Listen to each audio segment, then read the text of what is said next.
Hey there, Kendra. Thanks for joining us here on the Making Math Moments That Matter podcast. How are you doing here on a Thursday evening? Getting late where we are, but not really that late where you are. Where are you coming to us from?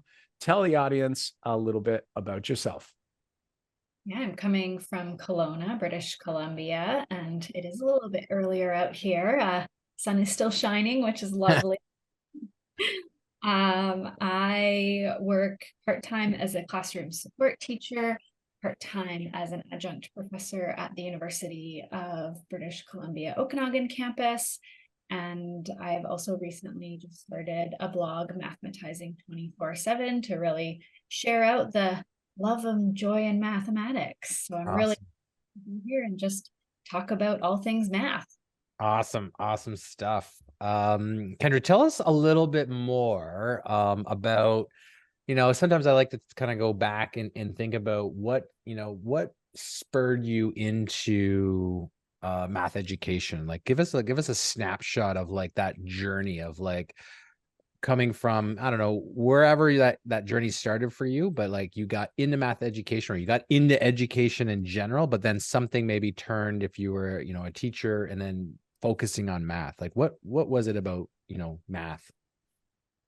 Yeah, I love that question because I think in many of the roles I hold now, I often hear you did a lot of math as in university as a kid. Math was really your thing, and I would say that I didn't always believe that. Mm, In my first few years teaching, I was actually teaching only English and social studies. The way the school was broken up, I was teaching grade 6 at the time, and my teaching partner was doing the math and the science. And so I didn't really think about it at the time. I probably felt a bit lucky that I wasn't teaching math and kind right. of Woo! Guess it's not good thing it's not me teaching math. because it really did scare me. And then I transitioned to teaching grade 3, and my principal at the time said, "Well, now you're teaching everything." Right.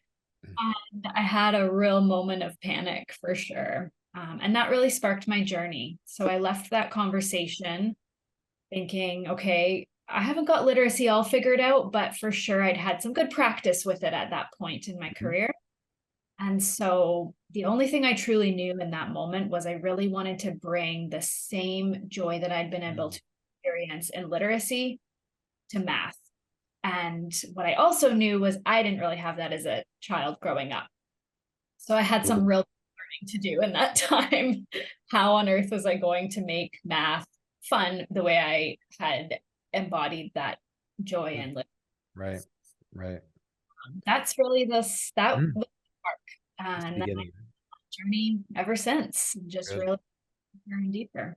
Got it. Got it.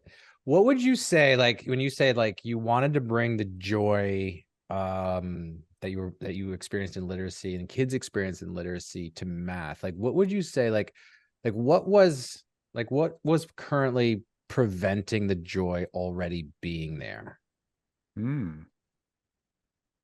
That's a great question. I know. I'm Like in like, the students, John. just maybe like in the students that you all, John's been going deep you're lately you're on you these episodes. you're interacting with your students, like you're experiencing joy over here with them, with yourself. You probably didn't have joy at the time in math. There was something there preventing that joy from being with your students as well. Like what do you think that, like what was math really preventing joy, to the students? What was going on there? Do you think? At the time, I know exactly what it is. At the time, Okay. Hmm.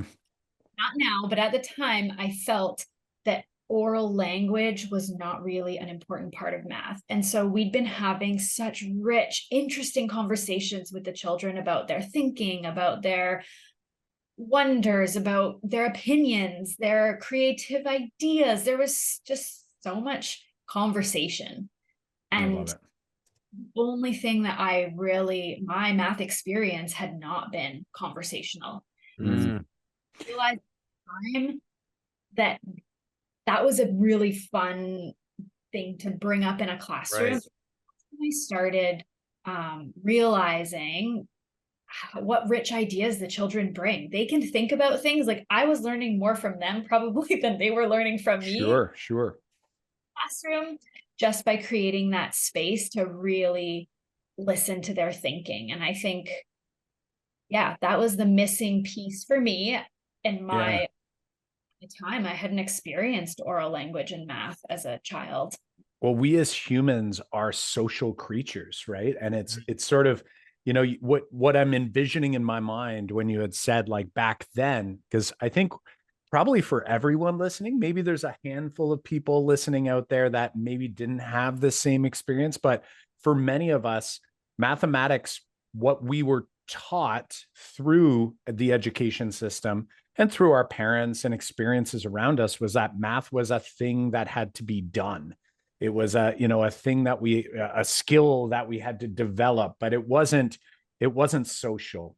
It wasn't, there was no discourse. There was no collaboration there. It was really just mimicking. It was following steps and procedures. And we talk about that on the podcast quite a bit. And, it's definitely interesting that, in language, that's happening quite a bit. And in a lot of other subject areas, that's happening quite a bit. And, hopefully there's some people out there that maybe a light bulb's gone off for them and maybe they're going, maybe that's what's missing. If let's say they haven't found that joy, or they're wondering, how do I bring more joy? We get a lot of questions from listeners that ask us about that. How do we make kids enjoy mathematics more? And, just something as simple as that is making it a collaborative, a social endeavor can go a long way. There's a lot to it, of course, as I'm sure, we all know here, but that's a really great start. So when you think back, when you think about your math moment, we ask every guest this question: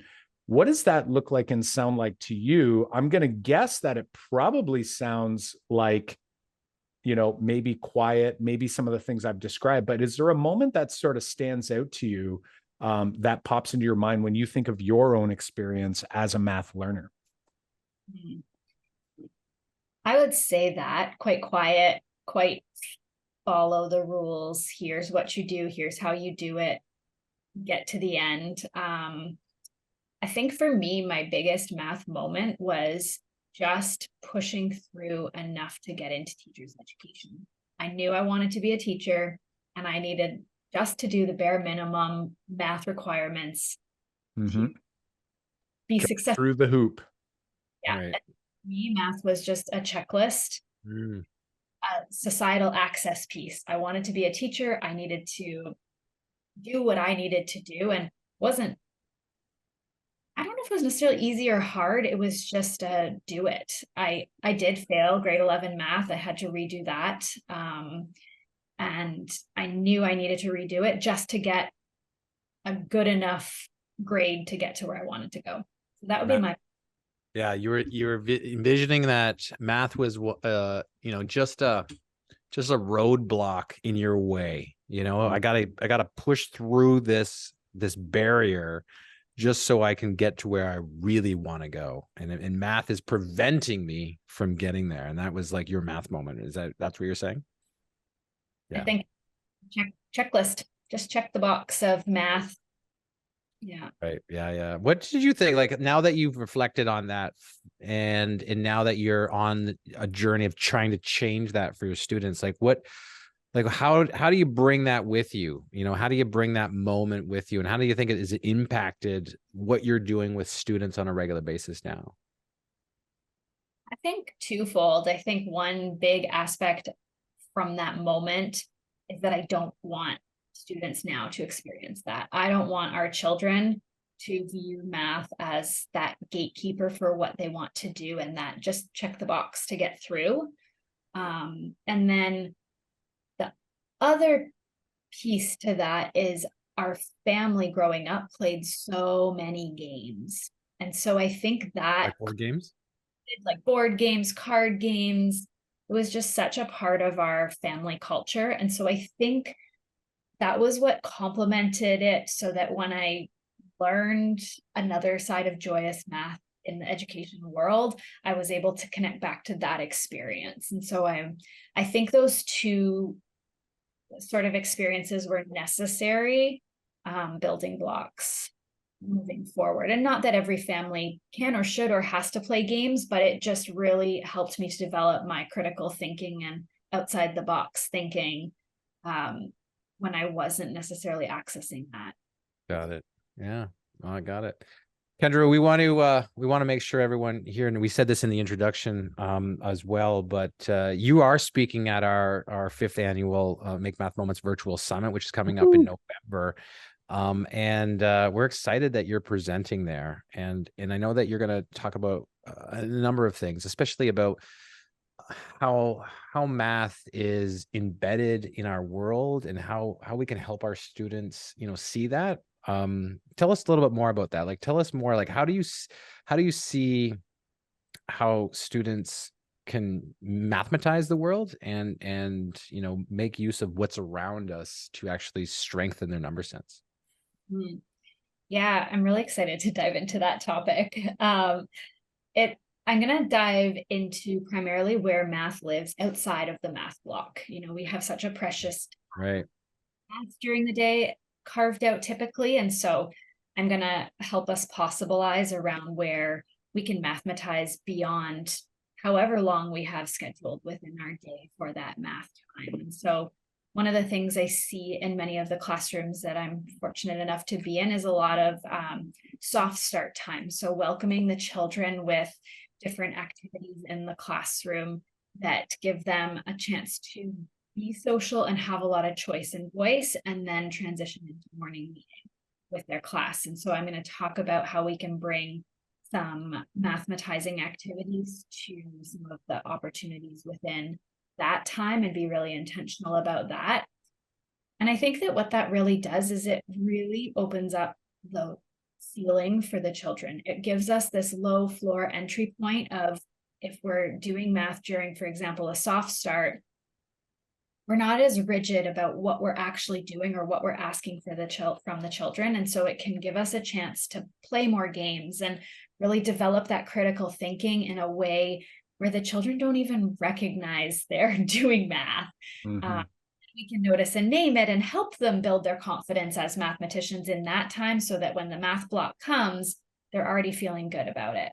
I love it. I love it. I'm wondering, without giving away too much from the summit session, because we want people to go and join you for that session, remembering everyone who's listening before the summit is November 17th, 18th, and 19th, 2023.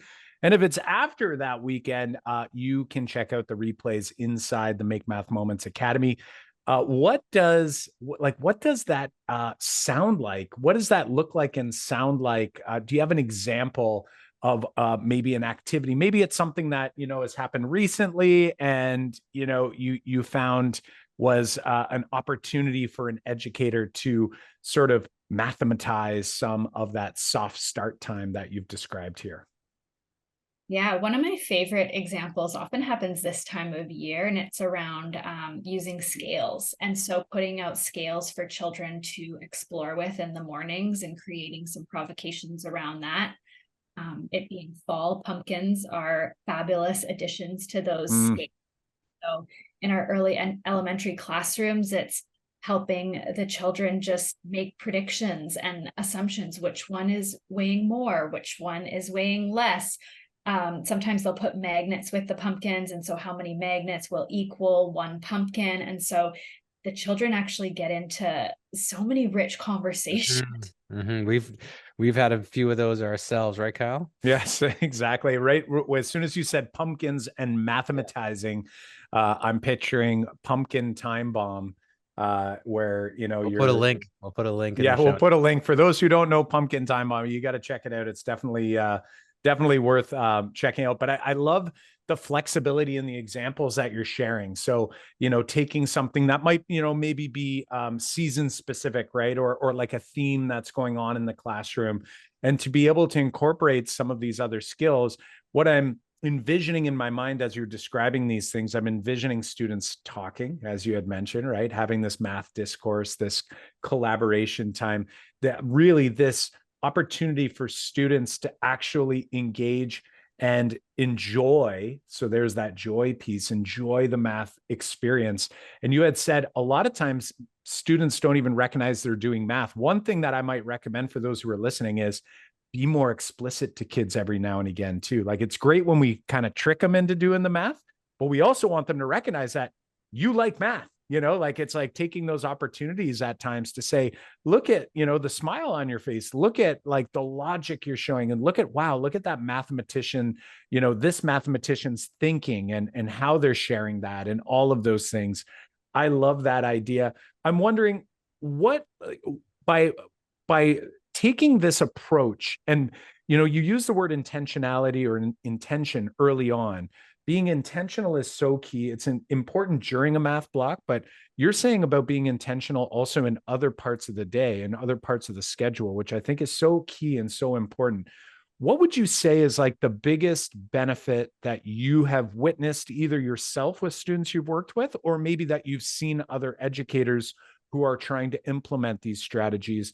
What would be like a big sort of win that you're seeing? I'll talk about a different time of the day when we integrated math where there was a really big win. And so I collaborated with a kindergarten teacher, and we decided we would bring out some numeracy during the writing block. And so she was using a writer's workshop structure.